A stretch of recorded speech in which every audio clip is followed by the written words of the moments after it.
കാറ്റത്തെ കിളിക്കൂട് സീരിയലിന്റെ latest episode review ആണ് പറയുന്നത്. അങ്ങനെ സുധീഷിന്റെ വീട് ഒരു കല്യാണ വീടിന്റെ പ്രതീതിയിലേക്ക് മാറിക്കഴിഞ്ഞിരിക്കുന്നു. നാളെ എന്ന സുദിനത്തിന് വേണ്ടിയിട്ടുള്ള കാത്തിരിപ്പിലാണ് എല്ലാവരും. സുധീഷിന്റെയും നിധിയുടെയും വിവാഹം മംഗളകരമായി നടത്തുന്നതിന് വേണ്ടിയിട്ടുള്ള തിരക്കിട്ട ഒരുക്കങ്ങൾ അവിടെ തകൃതിയായി നടന്നുകൊണ്ടിരിക്കുന്നു. സുഭാഷും ഹരീഷും നികേഷും അടങ്ങുന്ന അവരുടെ സഹോദരന്മാരെല്ലാം തന്നെ ഒട്ടും വിശ്രമമില്ലാതെ ഓടി നടക്കുകയാണ്. വീട് മുഴുവൻ അലങ്കാരങ്ങൾ കൊണ്ട് നിറഞ്ഞിരിക്കുന്നു. മുറ്റത്ത് പന്തലിന്റെ പണികൾ നടന്നുകൊണ്ടിരിക്കുന്നു. അടുക്കള വശത്ത് പാചകക്കാരെത്തി ബിരിയാണിക്കും സദ്യക്കുമുള്ള വാട്ടകൂട്ടലുകൾ തുടങ്ങിയിരുന്നു. എങ്ങും സന്തോഷത്തിന്റെയും ആവേശത്തിന്റെയും അന്തരീക്ഷം മാത്രം. പക്ഷേ ഈ ആഘോഷങ്ങൾക്കിടയിലും ചില പ്രതിസന്ധികൾ മറനീക്കി പുറത്തു വരുന്നുണ്ടായിരുന്നു. പന്തലുകാർക്കും പാചകക്കാർക്കും മുൻകൂർ പണം നൽകേണ്ടതുണ്ട്. കയ്യിലാണെങ്കിൽ ആവശ്യത്തിന് പണമില്ലാത്ത അവസ്ഥ. ഈ സമയത്താണ് ഹരീഷ് സുധീഷിനെ അല്പം മാറ്റി നിർത്തി കാര്യം പറഞ്ഞത്. ചേട്ടാ, കാര്യങ്ങളൊക്കെ ഉഷാറാണ്, പക്ഷേ ചെറിയൊരു പ്രശ്നമുണ്ട്. പന്തലുകാർക്കും മറ്റും കൊടുക്കാൻ കുറച്ച് പണം അത്യാവശ്യമായി വന്നിരിക്കുന്നു. എന്റെ കയ്യിലാണെങ്കിൽ ഒന്നുമില്ല. ഹരീഷ് തന്റെ നിസ്സഹായത വെളിപ്പെടുത്തി. ഇത് കേട്ട സുധീഷ് ഒട്ടും മടിച്ചു നിന്നില്ല. തന്റെ കീശയിൽ കരുതിയിരുന്ന താൻ കഷ്ടപ്പെട്ട് സമ്പാദിച്ച പണം മുഴുവൻ അവൻ ഹരീഷിന്റെ കൈകളിലേക്ക് വെച്ചു കൊടുത്തു. ഏകദേശം 10,000 രൂപയോളം ഉണ്ടായിരുന്നു അത്. ഇത് വെച്ചോ, ഇത്രയുള്ളൂ എന്റെ കയ്യിൽ. നമ്മുടെ കുടുംബത്തിൽ നടക്കുന്ന ആദ്യത്തെ മംഗളകർമ്മനല്ലേ, ഒന്നിനും ഒരു കുറവും വരാൻ പാടില്ല എന്ന് സുധീഷ് പറഞ്ഞു. സുധീഷിന്റെ ആത്മാർത്ഥതയും സ്നേഹവും കണ്ട സുഭാഷിന്റെ കണ്ണ് നിറഞ്ഞു. നിനക്കിത് എവിടുന്നാടാ? നിന്റെ ആവശ്യങ്ങൾക്ക് നീ ഇനി എന്ത് ചെയ്യും? സുഭാഷ് അങ്ങനെ ചോദിച്ചുവെങ്കിലും അതൊക്കെ ഞാൻ ഉണ്ടാക്കിക്കോളാം ചേട്ടാ, ചേട്ടൻ വിഷമിക്കണ്ട എന്ന മറുപടിയായിരുന്നു സുധീഷ് നൽകിയത്. എന്നിട്ട് സുധീഷ് അവിടെ നിന്നും മാറി.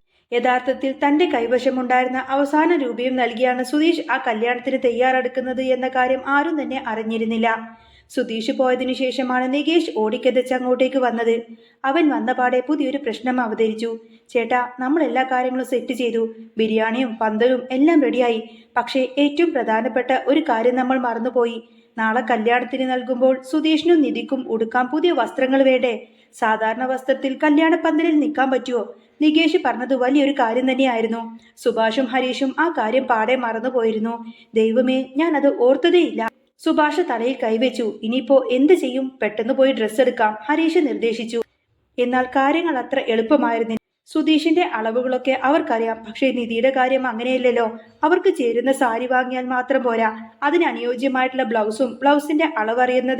ബ്ലൗസിന്റെ അളവറിയാതെ എങ്ങനെ വാങ്ങും? അതൊരു വലിയ ചോദ്യചിഹ്നമായി അവർക്ക് മുന്നിൽ നിന്നു. നികേഷ് പല നിർദ്ദേശങ്ങളും മുന്നോട്ട് വെച്ചു. എന്റെ കൂടെ ജോലി ചെയ്യുന്ന ഒരു ഭായിയുണ്ട്. അവന്റെ ഭാര്യയ്ക്ക് സാരി സെലക്ട് ചെയ്യാൻ അവന് നല്ല കഴിവാണ്. അവനെ വിളിച്ചാലോ എന്ന് നികേഷ് ചോദിച്ചു.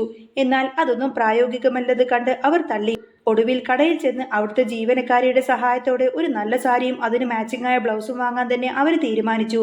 ബ്ലൗസിന്റെ അളവിന്റെ പ്രശ്നം അവിടെ വെച്ച് പരിഹരിക്കാമെന്ന ധാരണയിൽ സുഭാഷ് ഹരീഷിന്റെ കയ്യിൽ നിന്നും കുറച്ച് പണം കൂടി വാങ്ങിച്ചു. നികേഷിനെയും കൂട്ടിയാണ് അവർ ടൗണിലേക്ക് പോയത്. ഈ സമയത്തിന് ഇതൊന്നും അറിയാതെ സുധീഷ് നിധിയെ കൂട്ടി വീട്ടിലേക്ക് യാത്ര തിരിക്കുകയായിരുന്നു.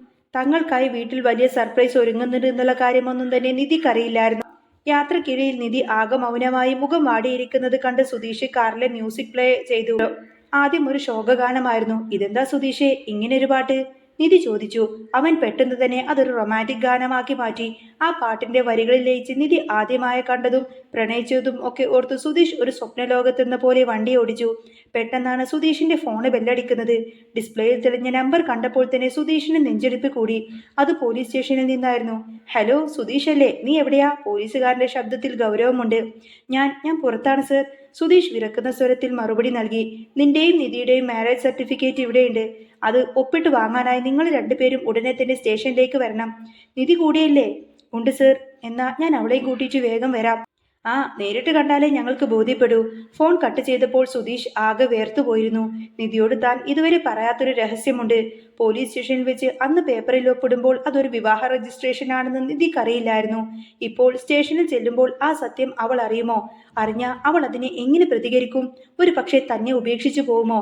1000 ചോദ്യങ്ങൾ സുധീഷിന്റെ മനസ്സിനെ അലട്ടി. എങ്കിലും പുറമേ ചിരിച്ചുകൊണ്ട് തന്നെ ഒന്നുമില്ല നിധി, അവർക്ക് നമ്മൾ സേഫാണോ എന്നറിയാൻ വേണ്ടിയിട്ട് വിളിച്ചതാണെന്ന് സുധീഷ് കള്ളം പറഞ്ഞു. എന്നിട്ട് അവൻ അവളെ സമാധാനിപ്പിച്ചു.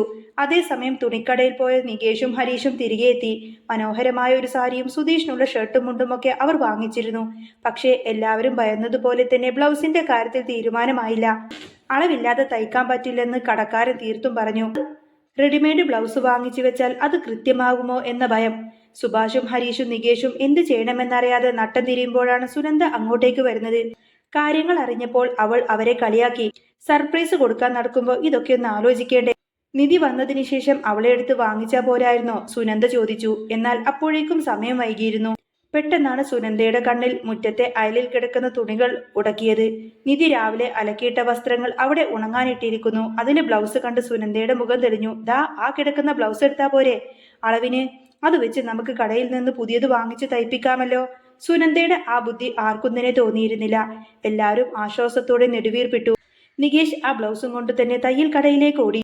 ഇനി ബിരിയാണി വിളമ്പുമ്പോൾ എനിക്ക് പീസ് കൂടുതൽ വേണം എന്ന് തമാശയും പറഞ്ഞുകൊണ്ട് തന്നെ അവൻ അവിടെ നിന്നും പോയി.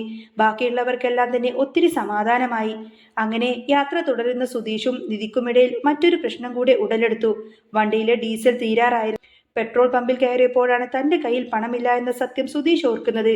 കല്യാണാവശ്യത്തിനായി കയ്യിലുണ്ടായിരുന്ന പണം മുഴുവൻ അവൻ ഹരീഷിന് കൊടുത്തു കഴിഞ്ഞിരുന്നു.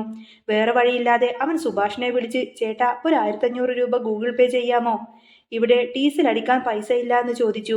ഉടൻ തന്നെ സുഭാഷ് ആ പണം അവന് അയച്ചു കൊടുത്തു. ഇതെല്ലാം കണ്ടുകൊണ്ട് നിധി അടുത്തിരിക്കുന്നുണ്ടായിരുന്നു. സുധീഷിന്റെ സാമ്പത്തിക ബുദ്ധിമുട്ട് അവൾക്ക് മനസ്സിലായി.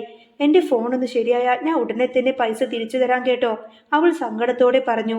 അതൊന്നും വേണ്ട നിധി, നീ എന്റെ കൂടെയില്ലേ, അത് മതി എന്ന സുധീഷിന്റെ മറുപടിയിൽ അവളോടുള്ള അതിരറ്റ സ്നേഹം നിറഞ്ഞു നിന്നിരുന്നു.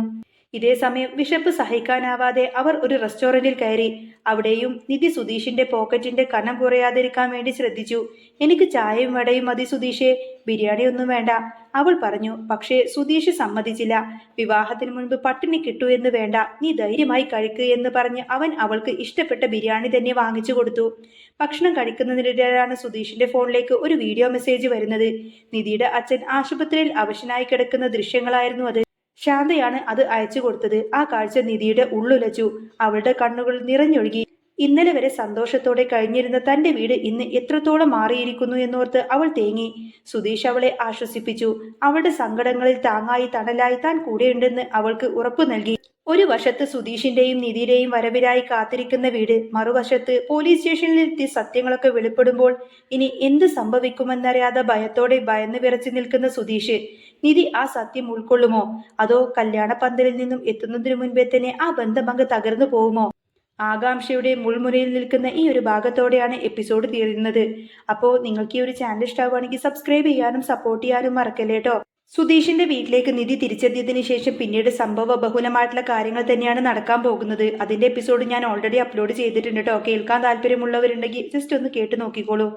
അപ്പോൾ ചാനൽ ഇഷ്ടമാവുകയാണെങ്കിൽ സബ്സ്ക്രൈബ് ചെയ്യണേ, സപ്പോർട്ട് ചെയ്യണേ. സബ്സ്ക്രൈബ് ചെയ്യാത്തവരുണ്ടെങ്കിൽ തീർച്ചയായിട്ടും സബ്സ്ക്രൈബ് ചെയ്തിട്ട് തന്നെ കാണാൻ ശ്രമിക്കണം. അപ്പോൾ ഇനി നെക്സ്റ്റ് വീഡിയോ ആയിട്ട് വരാം. ബൈ.